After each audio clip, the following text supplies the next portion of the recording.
or tag. Come on. Amen. Hallelujah. Hallelujah. Amen. He's worthy. Amen. How many of you believe that? David's not wrong. It was quite funny because if you've studied the Torah portions and if you've taught on them enough like we have, you kind of already know. You don't even have to look. You kind of know what's coming next. You know the order. You're familiar with what is covered in each one. And I had a feeling, I was like, wait a minute.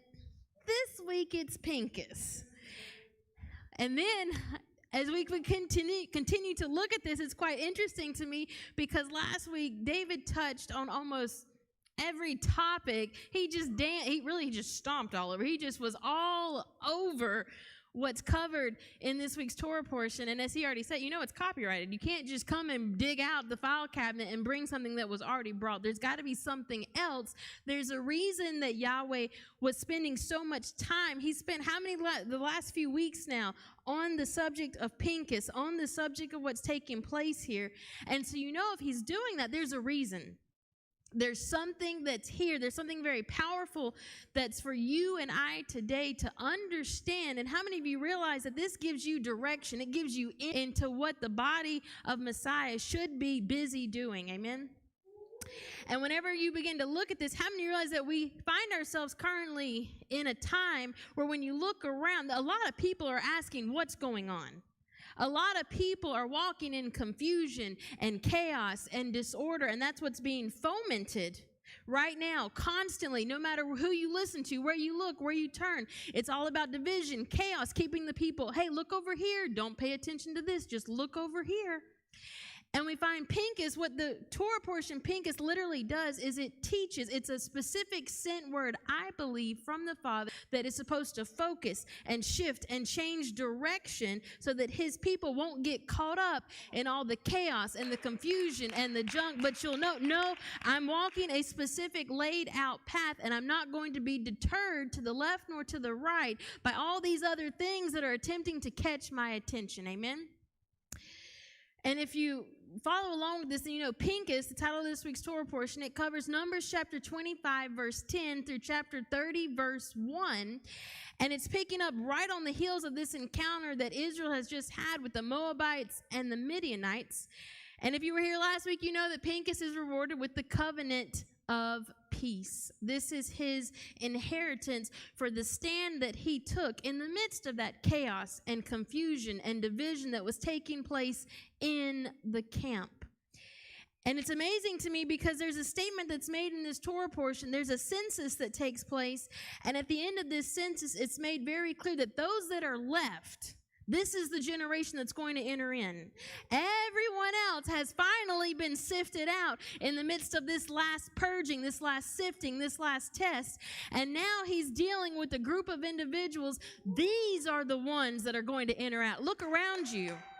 You're still here. You're left. You made it through all the siftings. You're still here. It's a really good indicator that maybe you're one of the ones that is going to be entrusted with going in, with taking the inheritance, with establishing his kingdom. Amen? You made it. And it was interesting to me that in the midst of this final sifting, and we're not going to spend a lot of time, this is just a launching point, I believe, because like I said, David already covered this. The final sifting of Balaam. What was Balaam's motive? What was Balaam's mode of operation? We find that the method of Balaam was to distract, to compromise, to occupy Israel's attention, and to keep them from doing what they had been called to do. They're at the Jordan. They're right here at the boundary line of the promised land. The whole 40 years has been leading up to this point right here. They're about to cross over, and here comes Balaam. And his whole point is to distract, to compromise, to occupy, to get their attention off of what it was that Yahweh had intended and promised them.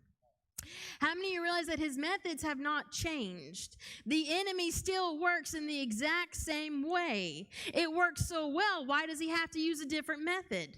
All I have to do is begin to foment some division. All I have to do is cause some things to be bubbling up and happening, and the people will get distracted. They'll get off of what Yahweh has called them to do, and they'll get over here, and they'll be so entrenched in this mess that I've created. I don't have to worry about stopping them from crossing because they no longer are even focused on it. They're so busy stationed right here. And so we find that the ministry and the calling of Pinchas is what happens. Pinchas now steps up to the plate and he becomes instrumental in refocusing the attention of Israel. He puts the whole house back on course. And we have to ask ourselves, what is it that he instrumentally turns the attention of Israel towards? How do we refocus? How do we make sure we're not off course? How do we make sure that we don't fall prey to the distractions and the chaos and the things that would come and try to keep your mind from what Yahweh has called you to do? And I believe that you'll find there's a very specific clue here in this week's Torah portion where he begins to give us instructions and insight into what we should be focused on, lest you find yourself distracted and off course. Amen? Let's take a look at this week's Torah portion. In Numbers chapter 25, verse 10, we're just going to take a running start in this particular Torah portion. And it says in verse 10, and Yahweh spoke unto Moshe, saying, Pinchas, the son of Eleazar, the son of Aaron, the priest, hath turned my wrath away from the children of Israel, while he was zealous for my sake among them, that I consume not the children of Israel in my jealousy. Wherefore say, behold, I will give unto him my covenant of shalom, my covenant of peace, and he shall have it and his seed after him, even the covenant of an everlasting priesthood, because he was zealous for his Elohim, and he has made an atonement for the children of Israel. And what we're going to do is I want to focus on this name Pinchas, because we understand that not only is it describing an individual, it's his name, but this name also lends itself to this entire Torah portion. And it becomes this name that becomes an indicator of what it is that Yahweh is attempting to turn our focus towards. And I believe that as we continue to go through this and build upon this, you'll find out you're called to be a Pinchas in the days right now and the days going forward. Amen? The name Pinchas or Phineas, Strong's number 6372, it's translated as meaning mouth of brass. But really, when you begin to break this word down, it specifically seems to indicate an oracle. Literally, one who is able to provide wise and insightful counsel, direction. But it's not direction from yourself, but rather direction from the one whom you serve. And so we find that when you begin to look at this concept of what the name Pinchas means, he literally is an oracle. He's a mouth that is able to declare wisdom, direction, and counsel, that when you listen to that wisdom and that insight that comes forth from the mouth of this individual, it has the potential to begin to shift and change your circumstances and your direction. Amen? If you break apart his name, though, it begins to really just unpack and unveil what all is hidden within this name. The first part of the root, the word pin, the pei, yod, nun. It's connected and points towards the word pana or panim, literally the face. But not only does it mean the face, it literally can mean to turn or to turn towards someone or something. It has the sense of to bend down or to incline. And when you see this term pana, literally dealing with the face, it also indicates there's a deliberate alteration of a course of progression toward a newly declared and desired object. It can mean a change of ambition or objective. It literally means there's a stop, there's a ceasing and a stopping. The house is headed on a one-way course. It seems to destruction and being contaminated and being compromised, and yet the name Pinchas literally declares stop. Don't continue to head that way. And there's a specific turning. There's a new direction. There's a new ambition. There's a new goal. Their eyes are no longer focused on what they have been, but there's a specific change. There's a shift. Don't be bothered with that. That's only going to keep you from doing what you've been called to do. Focus over here. Pay attention to this. Amen? And it's interesting because this term panah can also have the sense of to clear from confusion, to set things in order, to clear or prepare a way. My goodness, have you ever understood that this is so significant in the days we're living in? There is so much chaos and confusion, and yet we're told there's an individual known as Pinchas that you've been called to be that has the potential that when they open their mouth, they're able to declare wisdom and insight and direction that will completely shift and put you back on course, and it will clear away all the confusion and all of the distractions, and it will prepare the way and put things in order. Amen? So we find that Pinchas's very name declares, stop, Israel. You're mixed up in all of this confusion and debauchery, and the enemy has just laid waste to the camp. Stop. And we find that in the midst of all the confusion and chaos, those that listen, those that stop, those that pause, there's something that takes place that causes the way to be made clear. It gives order, and it ceases and stops them from heading into destruction and being cut off. We find there's a deliberate change of course that takes place, and it seems that there's something to do in the very name Pinchas. This is what saves the people, this action of a turning, a refocusing, a stopping and ceasing from being involved in all the chaos and confusion and division. But we have to ask, what is this new direction? What will cause the people to stop and refocus? What will cease the destruction and the cutting off? Well, the second part of his name, it's spelled with a ket samek. It's the root of the term chasa, Strong's number 2620, and it literally means to take or to seek refuge, to put one's hope or trust in, and it describes refuge under the wings of the Almighty. My goodness, what a powerful calling and what a powerful name this is. We find that in the midst of destruction, the name and the actions of Pinchas, they declare stop. They clear away the confusion. They make a deliberate change of course and action, and we find that by doing so, the way is cleared and prepared to a place of refuge. Amen? And we find that what Pinchas does is he directs the attention back to the only one that is capable of you putting your hope and your trust in. And now you can begin to understand the power of this name and why this name is so significant that we understand what's taking place here. In the midst of Israel, it's the final sifting, it's the final testing point. And we find that there's an individual that rises up and he's able to declare forth a sent word in due season that is able to cause a refuge to be seen and built around the house that keeps them from being cut off. If we continue to look at this word for refuge, kasa, it's interesting because it has a numerical value of 73. It's the same value as the Hebrew word galil, and it means a turning, to turn in a circle, to pivot. It indicates a door that turns on the pivot of hinges, and it's quite interesting because that word panah as well can literally mean to turn, the turning of your face. And so it seems then that as we continue to look at this, the Hebrew language seems to be revealing that in the midst of utter chaos and destruction, there's a door that opens. There's a galil. And this door, as it turns and it begins to open, and it seems that this door, if it's turning, there's only a set time when this door can be accessed. There's only a set season when this refuge is open and available. And now you can understand why you might want an individual that has discernment and direction and understands when this refuge is going to be open for the people. Amen? The door turns, and it seems that as the door opens and it turns, it gives access to the place of refuge, but it's only for those that will pay attention. And now you can understand why the enemy spends so much time and effort in distracting. If he can keep you distracted, he doesn't have to keep you from accessing the door because you're not paying attention anyway.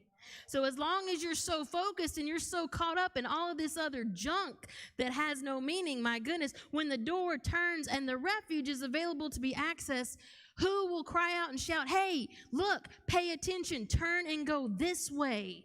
This is the way to the refuge. This is hope. This is trust. Amen? It's no accident that this term Galil, if you look, it's also translated as the location Galilee. It's where the majority of the Messiah's ministry took place. What was taking place there? What was happening when the Messiah was walking the earth, specifically in Galilee? It was literally sending the message. This is the opening of the door. This is the place of refuge. And if you will come in, this is the season where you have access to enter in. This is the season where you can be saved, protected. Amen? And as I would continue to look at this morning, it was interesting because I really felt led to go a direction that I really didn't have laid out in my notes. And as I was looking at this term Galil, that Gimel Lamed root, we understand it means a wheel, something that turns, something that's cyclical. Well, if you've been listening and reading and are preparing for Ezekiel's wheel, the wheel within a wheel, then you know the connections with this word Galil. It has to do with the calendar. It has to do with the appointed festivals, the divine appointments with the great king. Why? Because his calendar is cyclical. His calendar is this wheel that continues to turn. And as the feasts come and go, the doors open and then it's closed. The doors open and there's another season and then it's closed. And so it seems as if as his calendar continually turns, those who will choose to walk in that same circuit, those who will choose to honor and keep these divine appointments, it actually begins to teach you how to look for and understand and access the refuge. That's why Shabbat's important. That's why the feast and festivals are important. They will keep you walking in step and in tune, and it will keep you from being distracted. It will keep you from being cut off. Why? These are the doors that are open. Each one is teaching you. Each one is revealing a different facet of his character, and each one will give you the ability that when you go forth from here, now you become a Pinchas. You literally become an oracle that's able to declare and speak forth because you spent time in the refuge. And now when you go forth and you exit, all of those that miss that divine appointment, my goodness, they better be looking for a Pinchas. Amen?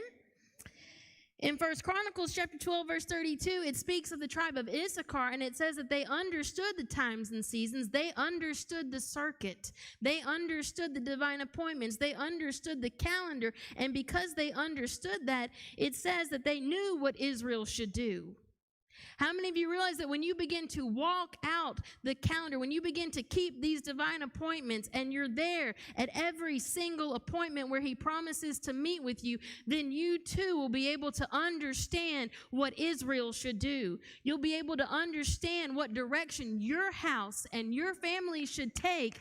And when the enemy comes along and attempts to cause chaos and get you off the path, no. I know the circuit. I know the cycle. I'm staying on this path, and you'll never be one that gets distracted or is almost cut off because you missed the door to the refuge. Amen? Honoring the divine appointments become a rehearsal, a pattern that teach you how to access the refuge, and they teach you how to walk in intimacy with the King. And it's only those that experience and understand and have spent time in his presence, his panim, that in turn can go forth and literally carry that panim, carry that face, become the mouth that speaks forth what was just revealed to them in the refuge. Now, as we continue to look at this, further connecting the name Pinchas, it has a numerical value of 208. It's the same as the Hebrew word Ibra. Strong's number 84, and it means feathers, wings.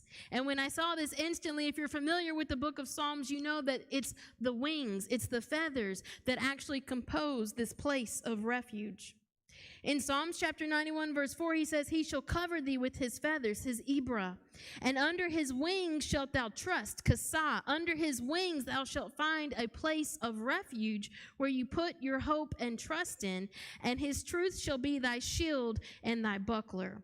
And it's interesting when you look at the word buckler as well, it also has the sense of something that's revolving, something that's turning, something that's encircling. There's something about understanding the cycles of his calendar. There's something about understanding these seasons of the divine appointments that actually begin to reveal to you and teach you. You move from and with the refuge. You are always in this place of his presence, and it is this place that's the refuge. Amen? Now, if we look at this term Ibra, the feathers are the wings that actually compose this refuge. It's interesting because in the Hebrew, it actually begins to reveal what takes place in the refuge. How many of you realize that a lot of times we come in to studying the scriptures and we have our Western mindset and we have our own idea of what it means and what it looks like. But a lot of times when you begin to study, you'll realize that Yahweh begins to reveal things that are completely opposite of what you first thought. And a lot of times he'll begin to do things that are completely opposite of the way you thought he should do it or the way you thought it was going to happen. Amen? Well, when we come into this, we think of a refuge in a certain way. We have this certain idea, oh, it's a place of safety. It's a place where I'm going to be hidden and I'm going to be perfectly fine and nothing's going to happen to me because I'm in this place of refuge. But let's look at what it means from the Hebrew. The letter Aleph means I will, and it is attached to the Beit Resh He, bara. The Beit Resh He means to eat, to consume, to feed. It can also mean to choose, to select, to assign a task, to make a covenant. And this Beit Resh He is literally connected to the root ba'ar, which means, or bara, which means to cut a covenant, to create. But literally the Hebrew idea is to fill something. And so when we begin to break down this word, the Hebrew begins to reveal what happens in the place of refuge. And it's this place of refuge that our attention is being directed to and focused on. In the midst of all the chaos and the confusion and the things to distract, our attention is being drawn to this place of refuge. And we find that this place of refuge is literally the place of covenant cutting. It's the place of bara. It's the place where a covenant is made. And it begins to paint the picture that when you access this place of refuge, what takes place, what happens here, it's the picture of a covenant meal. You come to the refuge in order to partake of a covenant meal. And as you partake of this covenant meal with Elohim, with Yahweh, we find that this covenant meal actually becomes something that will fill you. It will make you whole. It will sustain you. And the reason it's going to fill you and make you whole and sustain you is that the moment you walk out of this refuge, you have a task that you've been assigned with. You've been chosen. You have something to go forth and fulfill. And we find there's a battle ahead of you. And so this place of refuge literally becomes the place where you are filled, made whole, you're sustained, and you're prepared to go forth to battle in order to access the promises, the inheritance to establish his kingdom. Amen? Now you can understand why it's so significant that Israel, the attention is drawn to this place of refuge. Here, the final stopping point, the final destination before they cross over and enter into the land. They can't go into the land and battle with the enemies of Yahweh lest they first access the refuge and are filled. Lest they first are sustained and enter into this covenant, powerful cutting meal with the king. Amen? A covenant meal is the final step in the covenant cutting process when you begin to study ancient covenant cutting. It's from this point forward, after the meal is shared, that the two parties that have partaken of this meal are viewed as one. They're echad now. Something powerful takes place in the refuge. And now we can begin to understand, it begins to shift our view of what it means to come into his presence, to come to this place of refuge. It's not about coming here when you have no other place to go. It's not about coming here when you're on your last leg and you just can't take it anymore and you're just limping and crawling to get to this place of refuge. The idea from the Hebrew was there was a deliberate, focused shift and change. There was a decision that was made, and an individual that had understanding and discernment knew it's time to access the refuge because we need to be filled. We need to once again partake of this covenant meal. Amen? And we find that it becomes a divine appointment, and the door is open for those who are ready and willing to enter in and become united, become one. And as we said earlier, we're making the connection. My goodness, can't you see the connections to the calendar, to the Shabbat and the feast and festivals? What do you think happens every Shabbat? What do you think happens every festival that you attend? They're covenant appointments. They're a covenant appointment in the refuge, and when you come, you should be partaking of this covenant meal, and when we go forth, we're no longer the same as when we entered in. Why? Because we're now one. We've taken on a new name, a new identity. We're now one with Yahweh, and as we go forth, we've been filled. We've been given a word. We've been given a promise, and this task is to go forth and see it to fruition. Amen? Now, as you continue to look at this, 208 is also the value of the term garah, and it means to stir up, to contend, to provoke, or to make war. It's also the value of the term azar, Strong's number 247, and it means to gird, to bind, to equip. And so we find that it's in this place of refuge. Those who access it are girded, they're equipped, they're prepared to go forth and wage war. Why? Because there's a task yet ahead of them to accomplish. And it has to do with the inheritance and the promises that have been given. Amen? And so now you can understand when you come into this place of refuge, this covenant meal that's partaken of, he literally begins to put on the proper garments and the armor that's needed so that when you go forth, you can wage effective warfare, all for the purpose of seeing the promises and the fruit come forth and it begin to multiply and be filled. Amen? And it was interesting to me, this connection between this place of refuge and a covenant meal that takes place, because it seems as if this same place is referenced in Revelation chapter 12, verse 6. It says, "And the woman fled into the wilderness where she hath a place prepared of God, that they should feed her there 1,260 days."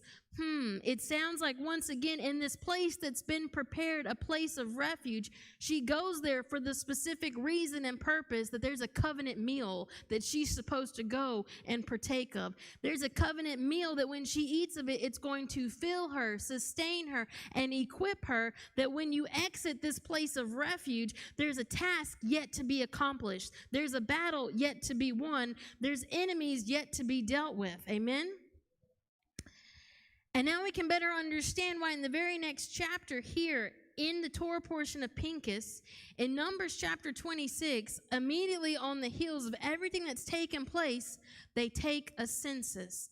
They count the children of Israel. In Numbers 26:2, it says, "Take the sum of all the congregation of the children of Israel from 20 years old and upward throughout their father's house, all that are able to go to war in Israel." He's very specific with who he describes, who he's about to count. It's a counting of those who have accessed the place of refuge. It's a counting of those who are now equipped and ready to go forth to war because they've spent time in the intimate chambers and they now have insight and they have direction and they understand when they come out of here the way that Israel should go and what they should do in order to accomplish what Yahweh's told them to accomplish. Amen? How many realize that you can have the best intentions to do whatever it is that Yahweh's called you to do, but if you don't take the time to get the insight, if you don't take the time to get direction, if you don't take the time to gain understanding, then you'll find yourself going in circles and you'll never accomplish what Yahweh called you to do. Now you can understand why it's so significant that you must understand what it means to access the refuge. Amen? What it means to be in a place where you can hear properly. What it means to be in a place where you can have that panim al panim, intimate experience with the great King, so that when you go forth, you now understand and you're able to carry it out. Amen? The phrase "go to war" here in the Hebrew, it's yotzei tzava. It has a numerical value of 194, and it's the same as zadik, righteousness. And when you look at this term, righteousness, zadik, and you begin to break it down in the Hebrew word pictures, it literally begins to reveal the concept of righteousness. The root idea is that of one who continually follows the right path, the right way. They never depart from the right path, the right way. Perhaps a hint towards individuals that are continually following these divine appointments, keeping the calendar, understanding and making sure that at every appointment they never depart from the right way. And because they never depart from the right way, they are able to walk in and represent Zadik, righteousness. Amen? We find that those that are counted are the ones who are recognized and acknowledged as having never left the path or way. They've not been distracted. They've not been lured by the distractions of the enemy. My goodness, we find that in the end days, we're told there's going to be a great falling away. That doesn't mean individuals that were never close. It seems to infer individuals that were believers, individuals that were in the house, part of the camp. There's going to be a great falling away. Why? Because they choose to leave that path of righteousness. They get distracted by the things of the enemy, and they miss access to the door of the refuge as it opens and closes, and it makes the cycle. Amen? And so we find that this is also the root, this term Zadik, it's also the root of the name Melech Zadik, the king of righteousness. Literally, as a picture of Messiah, he's the one who keeps and is the way. And we find that this is who this covenant meal is with. And when you have this covenant meal with the Melech Zadik, the one who keeps and is the way, you're able to walk in wisdom and discernment and know what Israel should do. How many realize Abraham followed the same pattern? In Genesis 14, he has a covenant meal with Melchizedek, Melech Zadik, the king of righteousness. And immediately on the heels of having this covenant meal in the place of refuge, giving insight and instructions and discernment, the very next chapter, it opens the door for the covenant terms to be discussed regarding the inheritance for Abraham's seed. Amen. He's given direction for his house and instructions, but how many realize that the direction and instructions that Abraham is given in Genesis 15 was not just for himself, but was for generations to come? Abraham would actually never even see the physical manifestation, the fullness of all the promises, but he understood this is the pathway, this is the plan for the generations to come. And because he had this encounter, because he was in the place of righteousness, we find that Abraham literally becomes the face, the mouth, the oracle that speaks it forth and lays out the pathway and the steps. Amen? Thank you. And so as we continue to look at this, we find that new significance is given to this place of refuge. Talking too fast and too much. Now, as we continue to look at Psalms chapter 91, you'll find that details are given describing exactly what this place of refuge would protect those within from.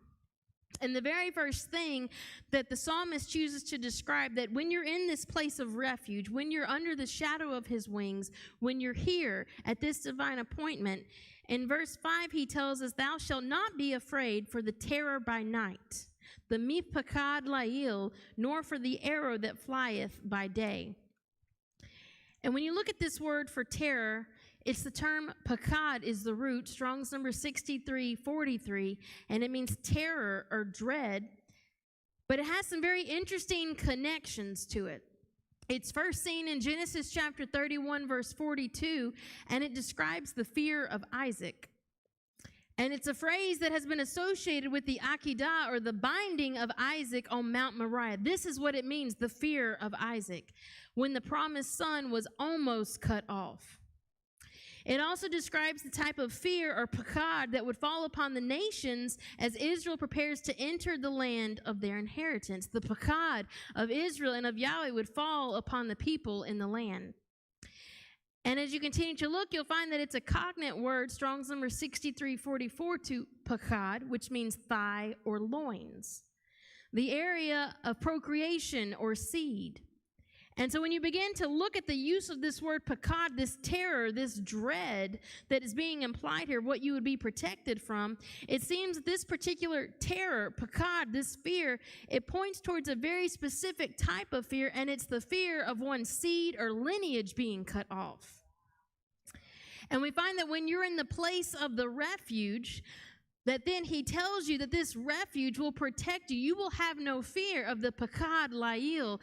You will have no fear of your seed, your lineage, your house being cut off because you are dwelling here in this place of refuge. Amen? And how many of you realize that seed and word are synonymous? And so we can be talking about a literal lineage, the actual physical house of Israel, but it can also have a spiritual implication that when you find yourself in the place of the refuge, it ensures that the seed, the word, literally the promises that you've been given, they're not cut off. They will continue on. They will flourish. They will continue to give life. They will continue to be filled and filled out. They will do that which they were sent to do. Literally, in the place of refuge, you are protected from the terror of the night, the Pakad Lail. Literally, if you've been given a promise, he's revealing and letting you know that when you're in this place of refuge, that word is going to come to pass. Amen? It may not happen in the way you thought it was going to happen. It may be several cycles as you're continuing to walk this circuit out. But every time you're in the place of refuge, it's a reminder. It's a promise. You're keeping your end of the covenant. I will keep mine. I made those promises. They will be filled. Amen? Do you think that maybe this is part as well, again, of keeping the significance of keeping these divine appointments, the Shabbat, the festivals? Every single time you're here at the divine appointment, every single time you enter in, he's letting you know these are set times.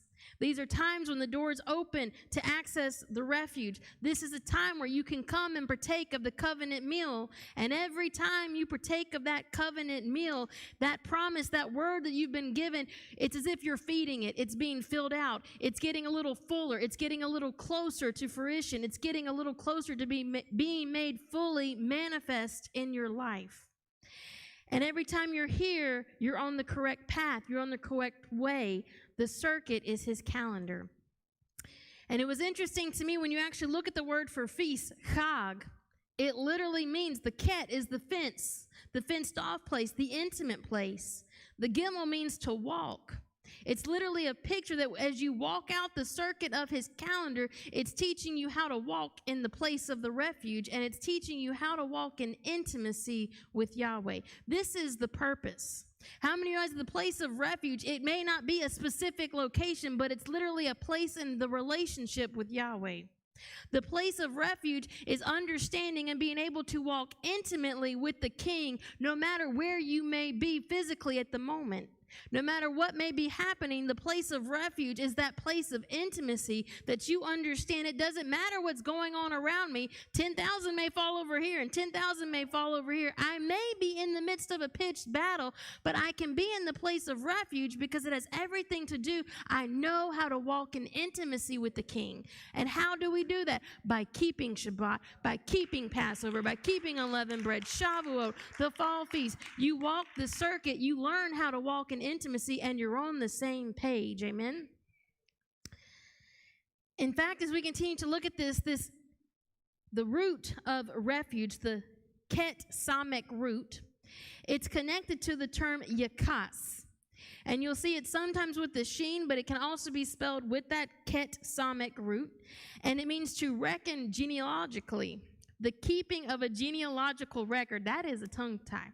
To have a genealogy.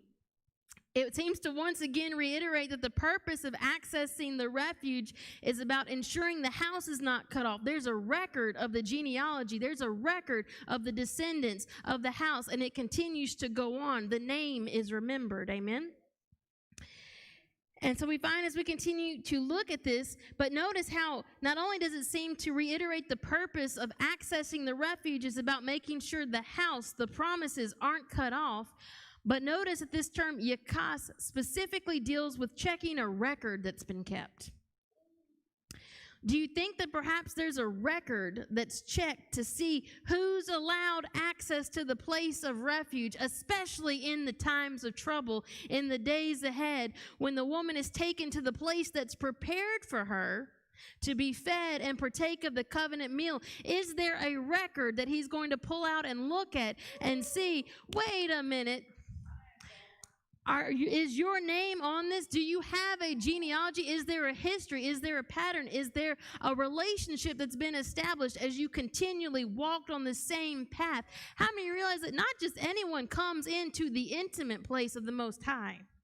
If you have a flippant, casual relationship, most likely your name would not be on this roster. That might leave a mark. As we continue to look at this, in fact, this phrase that the refuge protects you from, the pakad layil, the terror or the fear by night, this phrase is only seen here in Psalms 91 and in Song of Songs, chapter 3, verse 8. And in Song of Songs, it says, they all hold swords, being expert in war. Every man hath his sword upon his thigh because of fear in the night, the pakad layil. And when you go back and you read some of the surrounding verses here in chapter 3 of Song of Solomon or Song of Songs, it's actually describing 60 warriors who protect the bedchamber of the king. It's an indicator not just anyone is getting in, and most likely you're not going to be able to slip in unnoticed. They're trained in war. They're trained to protect the place of refuge. Do you think those that gain access are those that have honored the divine appointments?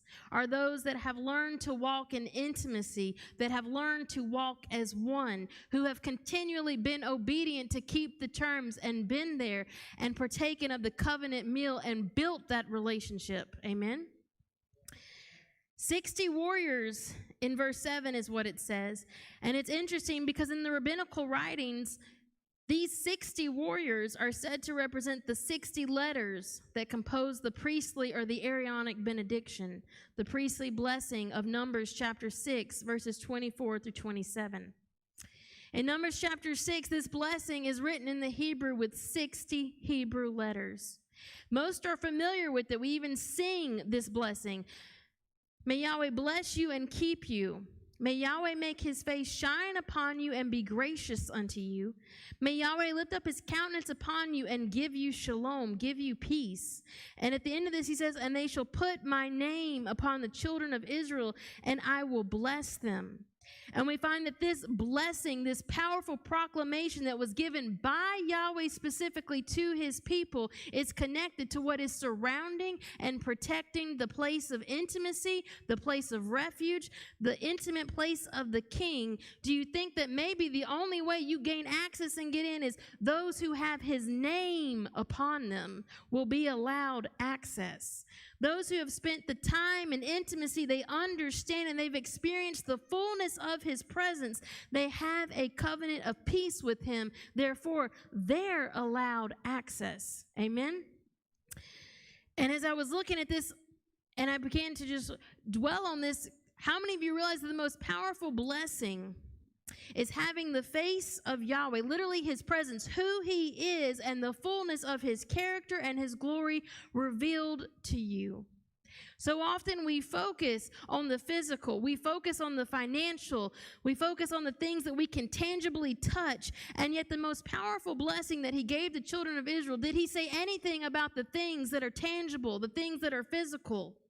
The blessing that he gave them was that I will lift up my countenance upon you. I will give you peace. I will be gracious to you. My face will shine upon you. You will have access like no one else has ever had to understand who I am. The fullness of my presence. Literally, the panim, his face, literally indicates his entire character and his identity. All that he is, he promises to bestow upon Israel. And we find that those that are hungry, those that seek him out, those that are willing and obedient to spend that time in the intimate place, these are the ones that understand what it means to gain access to the refuge. Amen? These are the ones that understand and are able to walk in this. How many of you realize that it's literally his presence becomes your refuge? And this is why not just anyone can access this place. How many realize that if this is not something that you walk out on a daily basis, you'll never be able to walk in this level of relationship or faith where you can understand it doesn't matter what I'm going through. It doesn't matter where I'm at. It doesn't matter what may be happening around me. His presence is my refuge, and I carry it with me wherever I go. Amen? You have to know him to gain access to the refuge. The refuge, this place of refuge, doesn't mean that nothing's ever going to go wrong. It doesn't mean that nothing's ever going to happen to you. But what it does mean is that wherever you are, he's with you. The refuge is a place that continually follows you. How many of you realize that no matter what you may be going through, there's a facet, there's an aspect of his character that speaks specifically to your situation? You may be in the midst of a pitched battle. You may seem as if the enemy has just overrun you and he's on every side. Well, there's a character, there's an aspect of the Most High that's significant for that. He is Yahweh Sabaoth. He's the King of hosts. You may be in a situation where you're dealing with something physically in your body, and it doesn't seem as if you're walking in that level of divine health that you know he's promised you, but he tells you, I will reveal myself as Yahweh Rapha. I'm Yahweh who heals you. How many of you realize that you may be in a situation where you're dealing with loss, you're dealing with confusion, you're dealing with all manner of things that are just attacking you, and he promises, I'm Sar Shalom, I'm the Prince of Peace, and I am Elohim Kul. I'm the one who will comfort you. But how many of you realize that if you never go through any of those situations, you'll never know him in that role? You'll never truly understand that aspect of his character. And so when we look at this powerful blessing that he gives to the children of Israel, when they finally understood it, my goodness, it doesn't mean that we're going to be just his precious treasure and nothing's ever going to happen to us. It means we're going to be hungry so that we can know he's the provider. It means we're going to be thirsty so that we can understand he's the well of living water. And it means that we may go through times where our body, we're not feeling so well, and we need that healing touch. Why? So that then we can understand truly you're Yahweh Rapha, and you walk this out. This is what this blessing is. I'm going to reveal myself and all that I am to you, but the only way that can be revealed to you is when you actually intimately walk it out. Amen? And how many of you realize that if we don't walk in this, then we'll never understand what it means to access the place of refuge? It's only accessed by individuals that have been in the midst of the valley and they understand what it means to have him with them. They know what it means to access the refuge. Now, as we continue to look at this term, yakas, this reckoning, this record that seems to be checked before you gain access, it's interesting because it's only seen in Ezra chapter 2, verse 62, and Nehemiah chapter 7, verse 64. And it describes the exiles coming back to the land. Isn't it quite interesting? Because this is where we find ourselves now. The exiles are being gathered from the four corners where they've been scattered. And we're coming back. And we find that just like they were in Ezra and Nehemiah, we're seeking access. We're seeking to enter into this door. It says they sought their register among those that were reckoned by genealogy, yakas, but it was not found. Therefore were they as polluted, they were put from the priesthood. And it says because their genealogy is not found, they are polluted. The very next verse states, they should not eat of the most holy things. We find here in Ezra and Nehemiah, there's a group of individuals, they're gathered and they're here. They came back. And yet there's something that hinders them. There's no record. There's no genealogy. There's no proof that they have ever spent time walking that circuit. There's no evidence that they're individuals that have spent time in his presence, seeking his face. And when it comes time to access the refuge, and the record begins to be checked, their name's not found there. And then we're told they'll not eat of the most holy things. In other words, they won't partake of this covenant meal where they're filled and they see the promises and the blessings come to fruition, because it seems to point to the fact they rejected the door when it was open. They missed the divine appointment. Could they have been guilty of eating from the table or the altar of another instead? Were they part of the group that was distracted and paid attention and was over here feeding off of things that were offered by another, and they rejected and failed to seek out the king? We find that Israel directly before this is guilty of just this.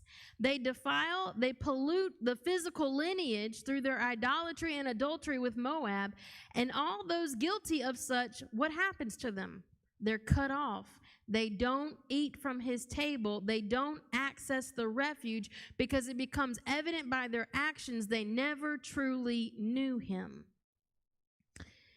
And yet we find there's an individual, Pinchas, that before the whole house can be swept away and caught up in this, he stands up, and for those that are willing to hear, for those that are willing to listen, he declares, stop, turn, go this way instead. This is where you put your hope in. This is who you put your trust in. Israel, get back on the right path.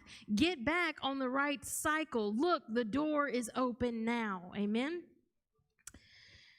Now, there's another interesting connection that emerges here. This term for terror or fear, pachad, it has the same root as the name Zelophehad. And if you've read this Torah portion, you know that Zelophehad is a prominent figure in this last census.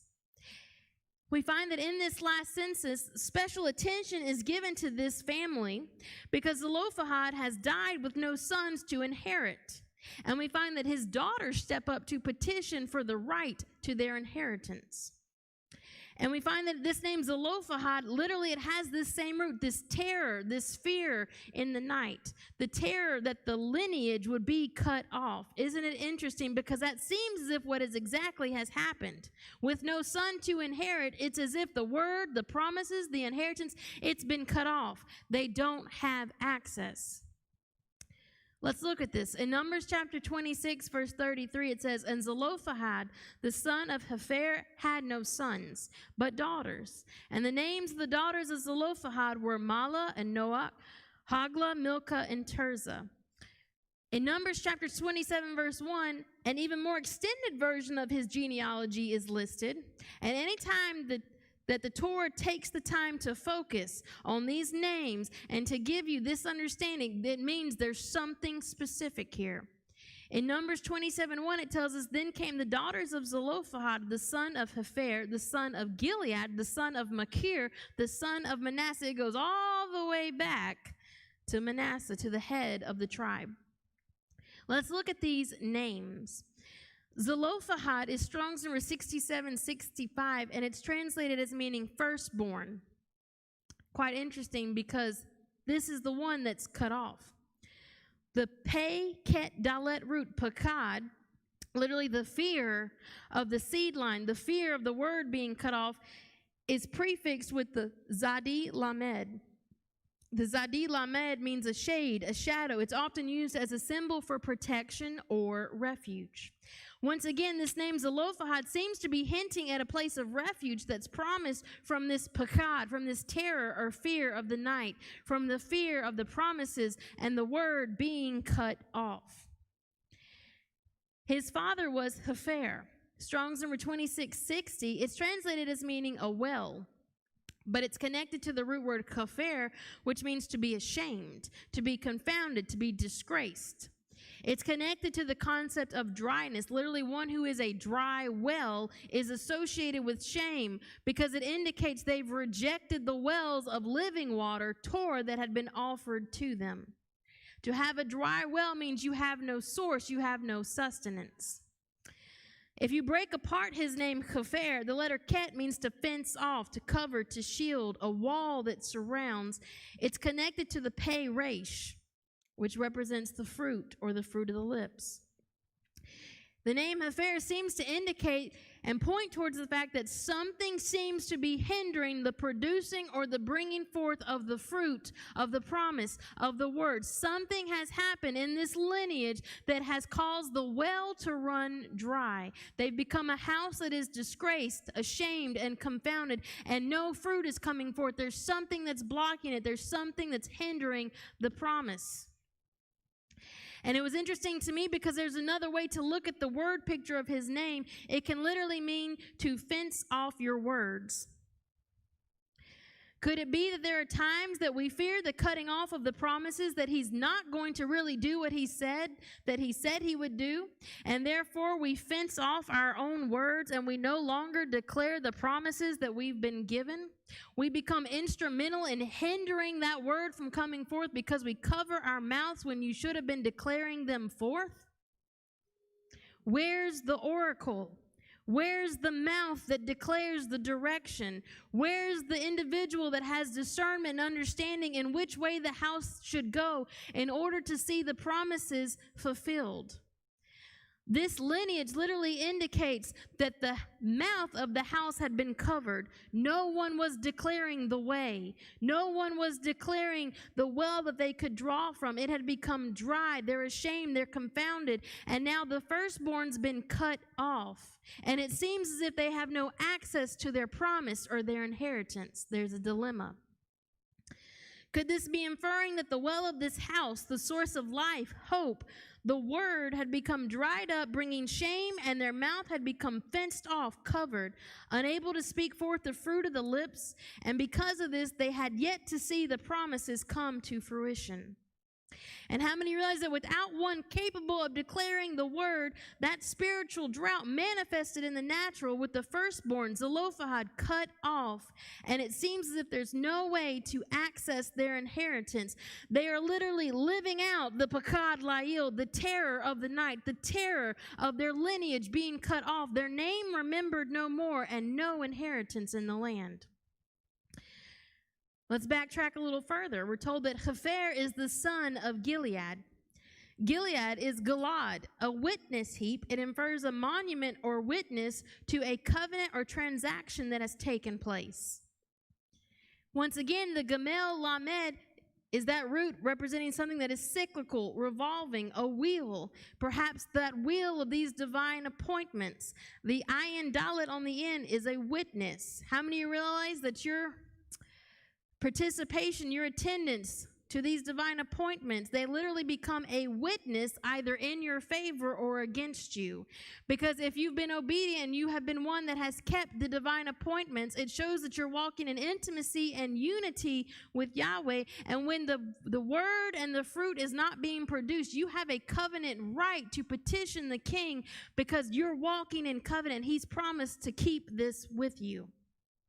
And yet these same divine appointments can also act as a witness against you, because when it comes time to say, oh my goodness, and we look back, well, where have you been? Where is this walk? Where's the history? Where is the intimacy? Where have you been walking on the cycle? Gilead is the son of Machir, and it's Strong's number 4353, and it's translated as meaning sold. It's from the root word makar, and the first reference is seen in Genesis 25 when Esau sells his birthright, the responsibility of the blessing and the inheritance to Jacob. And if you go back and look, there was a difference between the birthright and the actual financial blessings. Esau wanted the financial blessings. He had no interest in the birthright, which was the responsibility of the firstborn to take care of the house. You see this term makar also when Joseph is sold into slavery by his brothers. Joseph was functioning in the role of the firstborn. Joseph was the birthright. When Israel sells Joseph, it becomes a mirror image of Esau selling his birthright, because Joseph represented and embodied the responsibility of the birthright. And it becomes evident that the house had no interest in caring for that responsibility, in taking care of it, and in caring for the house as a whole. Do you think maybe that keeping the appointments are part of the responsibility of the inheritance? It's no accident when Israel is brought into the land, when they fail to keep the Shemitah, the Sabbath, the Sabbath cycles, what happens? They are exiled. They didn't keep the responsibility of the birthright, and therefore they're removed. When you look at the lineage of Zelophehad, there's no accident that special attention is given to his lineage. When you break down these names, through the names, we find that there is a dilemma that's facing, and it's not only facing this particular branch of Manasseh, but it's literally facing the entire house of Israel as they prepare to enter the promised land. They're being presented with the fact that they had chosen to sell their birthright quite a while ago. The moment they kicked Joseph into a dry well, they brought shame to the house. The birthright had been sold. They had neglected the responsibility, and there's a witness, there's a monument to the transaction that had taken place, Gilead. And we find with the selling of the birthright, they brought shame to the house, and now as they're preparing to enter in, when it comes time to declare their right, their mouth is covered and they're unable to speak forth the promises. Why? Because they've not spent the time to be filled. The well is dry. And we find that in this condition, their name, their inheritance, their promises are cut off. Zelophehad. How can they see it brought forth? And now you can understand why so much emphasis is put on Pinchas. A Pinchas has to rise up, one who's able to point towards the place of refuge, one whose mouth hasn't been bound and covered, one who has been drinking from the wells of living water and they've become filled and they're able to bring forth life. Amen. If you are trying to access something and the well is empty and you have no right, then just like Zelophehad, it seems that there's been a cutting off. There's no access. They have none that can point them in the direction of where they can be filled and once again have access to what Yahweh had promised them so long ago. How many of you realize that we face the same dilemma? As scattered Israel, in the past we've neglected the birthright. Therefore, when it comes time to assert our claim, what right do we have? And yet now you can begin to understand why it's so significant as he begins to restore his calendar, because these divine appointments that take place in the place of refuge are important. They're teaching you how to come and be fed, how to be filled, how to partake of the covenant meal with the righteous king. And when you do that, there's a transition that takes place. You put on new garments, you take on a new name, you take on a new identity, and now the very one that looked as if he was cut off and has no access and no right, my goodness, he's now grafted back in. Amen. Now, it's no accident that in this Torah portion, what at first seems like a strange shift in topics begins to take place. He goes from dealing with the inheritance and meting out the inheritance to the tribes, and then it shifts in Numbers 28, and it begins to talk about the offerings, but specifically the offerings of the appointed times. Go figure. He talks about the daily offering at the morning and evening, the daily appointment that he was to have with his people. He then talks about the offerings that were to be brought on Shabbat, the weekly appointment that Israel was to keep. And then he goes through and lists every single festival and the offerings that were required to be brought. In Numbers 28:2, it says, "Command the children of Israel and say unto them, my offering and my bread for my sacrifices made by fire, for a sweet savor unto me, shall ye observe to offer unto me in their due season." The focus is once again, he's tying all this together. Israel, these are the divine appointments, and if you'll keep them, you will be filled. This is the place of refuge. This is what will enable and give you access to the what I've promised you. Amen? Israel bringing their offerings to the altar was literally a physical representation that symbolized them coming and dining at the king's table. It was a covenant meal that was taking place every morning, every evening, every Shabbat, every divine appointment. It's a covenant meal that begins to take place between Israel and the one they've come and have presented their offering to. And it's interesting because the topic of eating at the king's table is seen in 2 Samuel chapter 9, verse 13. It says, "So Mephibosheth dwelt in Jerusalem, for he did continually eat at the king's table, and he was lame on both his feet." Mephibosheth in the Hebrew, it's first translated as exterminating an idol, but a better translation of this name, the individual, the one who continually eats at the king's table, his name could be translated as meaning one who destroys shame. Shame no more. In other words, he's connecting all the dots. When you eat at his altar, when you eat at his table, the king's table, there's a change of status that takes place. He destroys the shame. There's no more shame anymore for what may have happened in the past with your forefathers or the lies that have been inherited and passed down. When you choose to come to the king's table, all that's cut off. It doesn't matter. That record is what gets erased. Instead, there's a new record now that's being written, and it's of an individual that is eating at the king's table. It's a place of transformation. Amen. You literally put on his name and you become equipped and prepared to take hold of the inheritance, the promises, and the blessings with the understanding that it's for his glory, his name's sake, and to establish his kingdom. And so we find that while the enemy is intent on distracting, causing confusion, causing division, anything he can do to keep you from accessing this in the end days, we find that those who will pay attention, those who will have ears to hear, those who will be sensitive to the moving of the Ruach, those who have walked the way, those who have walked the circuit, literally these festivals, they're going to find themselves at the right place at the right time. And there's a promise that's been made that the door is going to be open to them, and there's going to be a refuge where they're going to be given access to eat from the king's table. Revelation 12:6, a place that has been prepared for you to come and be fed. And while you're there and you're being fed, there will be no more shame on the lineage that was cut off, a name that seemed as if it was no longer going to be remembered or have access. There's no longer any shame. Isaiah chapter 54 verse 4 says, "Fear not, for thou shalt not be ashamed. Neither be thou confounded, for thou shalt not be put to shame. For thou shalt forget the shame of thy youth, and shalt not remember the reproach of thy widowhood any more." The phrase "put to shame" there is the word chafer. It's the name of the father of Zelophehad. The very house that he focuses on, the very house that it seems as if they're the ones that allowed this shame to come in. They're the ones that have been cut off, the ones that have had no access. I'm going to remove that from off of you. And then he tells them, you will no longer remember the reproach of your widowhood. That word widowhood is Alam Manut, Strong's number 491. It's translated as meaning widowhood, but it comes from the root word alam, Strong's number 481, and it means to bind.